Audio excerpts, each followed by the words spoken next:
तो मेरी आज की क्लास में आप सभी का स्वागत है। इससे पहले हम जो चर्चा चल रही थी वो डिफरेंशियल इक्वेशन पे चल रही थी। अब उससे आगे के पोर्शन पे हम डिफरेंशियल इक्वेशन पे बात करेंगे। यानी कि आज जो हम बात करने वाले हैं वो है प्रथम कोटि व प्रथम घात के अवकल समीकरण पे। ठीक है, तो सबसे पहले हम देखते हैं कि प्रथम कोटि व प्रथम घात के अवकल समीकरण क्या होते हैं। ठीक है, फिर उसके बाद उसको सोल्व करने के मेथड कौन कौन से होते हैं। ठीक, तो सबसे पहले देखो कि प्रथम कोटि व प्रथम घात के अवकल समीकरण क्या होता है। इसका रूप देखते हैं, अपन फॉर्म देखेंगे इसकी क्या फॉर्म होती है कि m xy plus n xy into dy by dx is equal to 0। इस फॉर्म की इक्वेशन होती है। प्रथम कोटि व प्रथम घात की अवकल समीकरण जो किस फॉर्म में होती है, इस फॉर्म में होती है। यानी कि m और n क्या है, यहाँ पे एक एक्स वाई वेरिएबल का फंक्शन है। यानी कि m और n दो होगा, जो होगा वो एक्स वाई का फंक्शन होगा। ठीक है, और यहाँ पे dy बाई डी एक्स है। अब देखो यहाँ पे dy बाई डी एक्स जो है वो क्या होना चाहिए, एक कोटि व एक घात का होना चाहिए। ठीक है, तो यानी कि देखो मैक्सिमम ऑर्डर जो होगा, ठीक है, यहाँ पे जो भी डेरिवेटिव होगा एम एन के साथ में, वो डेरिवेटिव क्या होना चाहिए, मैक्सिमम फर्स्ट ऑर्डर का होना चाहिए। यानी उस डेरिवेटिव की कोटि कितनी होनी चाहिए, एक होनी चाहिए, और घात भी क्या होनी चाहिए, एक। यदि उस डेरिवेटिव की मैक्सिमम एक कोटि व एक घात है तो वो डिफरेंशियल इक्वेशन क्या कहलाती है, प्रथम कोटि व प्रथम घात के अवकल समीकरण। ठीक है, तो यानी कि डी वाई डी एक्स एक कोटि व एक घात का है, तो इसलिए ये इक्वेशन जो होगी वो क्या कहलाएगी, एक प्रथम कोटि व प्रथम घात की अवकल समीकरण। बात क्लियर। अब हम इसमें इसको सोल्व कैसे किया जाता है, उसके कई मेथड है। उनमें सबसे पहला मेथड पे हम चर्चा करेंगे। पहला मेथड अपने पास में मेथड फर्स्ट। तो मेथड फर्स्ट क्या कहता है, मेथड फर्स्ट कहता है कि चरों का पृथक्करण। ठीक है, चरों का पृथक्करण यानी वेरिएबल ऑफ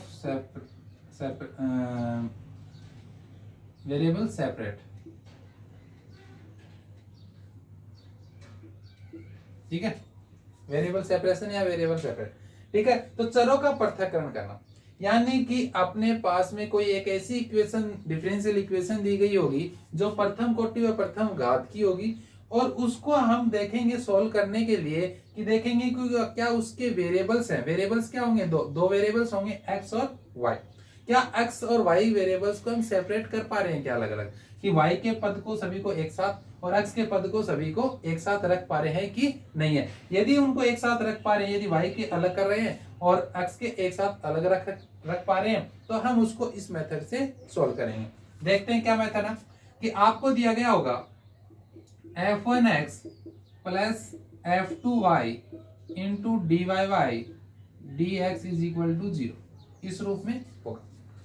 आपके पास में एक x का फंक्शन होगा, एक y का फंक्शन होगा। ठीक है, और साथ में आपके पास में d y by d x होगा।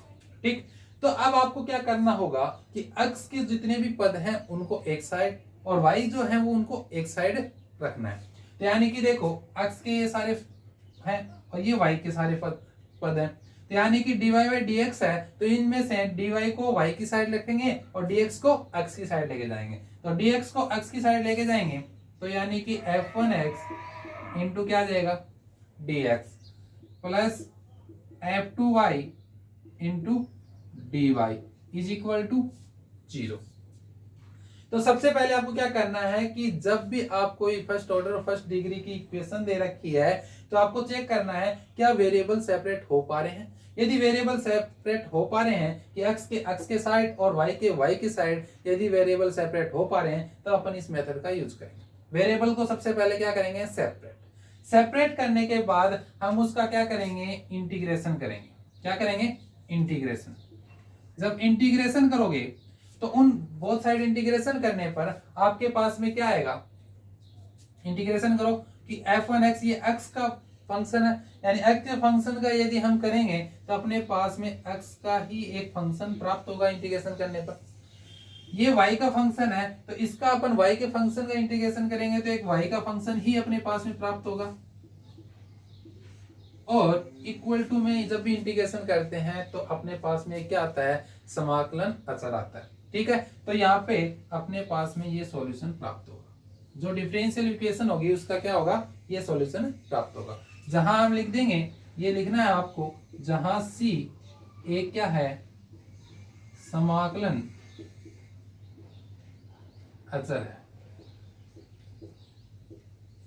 बात क्लियर हो गई, बात क्लियर। तो यानी कि अपना पहला मेथड क्या होगा, पहला मेथड ये होगा कि यदि हम वेरिएबल को सेपरेट कर पा रहे हैं तो सबसे पहले आपको वेरिएबल को अलग अलग सेपरेट करना है। y के सभी को पद को y के साइड, x के सभी को x के साइड लिखना है। फिर बाद में उनको दोनों को क्या करना है, इंटीग्रेशन करना है। इंटीग्रेशन करने के बाद हमारा क्या आएगा, उस इक्वेशन का सॉल्यूशन प्राप्त हो जाएगा। ठीक है, तो इस पर आधारित एक एग्जांपल देखते हैं।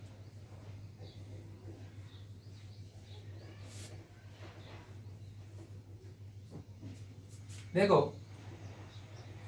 क्वेश्चन देखो, एक इस पे आधारित आपने को एक dy बाई dx एक डिफरेंशियल इक्वेशन दे रखी है, dy by dx is equal to e की पावर x प्लस वाई, ये दिया है।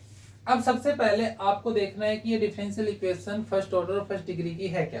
तो फर्स्ट ऑर्डर फर्स्ट डिग्री के, क्योंकि इसका डेरिवेटिव में मैक्सिमम बार डेरिवेटिव कितनी बार है, एक बार। इसकी पावर कितनी है, मैक्सिमम 1 है, यानी फर्स्ट ऑर्डर और फर्स्ट डिग्री है। इस डिफरेंशियल इक्वेशन का ऑर्डर और डिग्री कितना है, 1 और 1, यानी कि ये क्या हो गई, एक फर्स्ट ऑर्डर और फर्स्ट डिग्री की डिफरेंशियल इक्वेशन हो गई।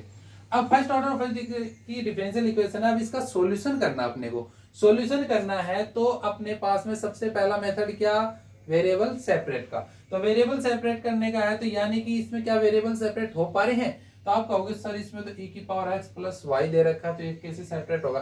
तो लेकिन अपन ये नहीं लिख सकते क्या, e की पावर x प्लस वाई होता है, उसको अपन ऐसे लिख सकते हैं, e की पावर x इंटू ई की पावर y लिख सकते हैं, क्योंकि e की पावर x इंटू ई की पावर y क्या होता है, e की पावर x प्लस वाई।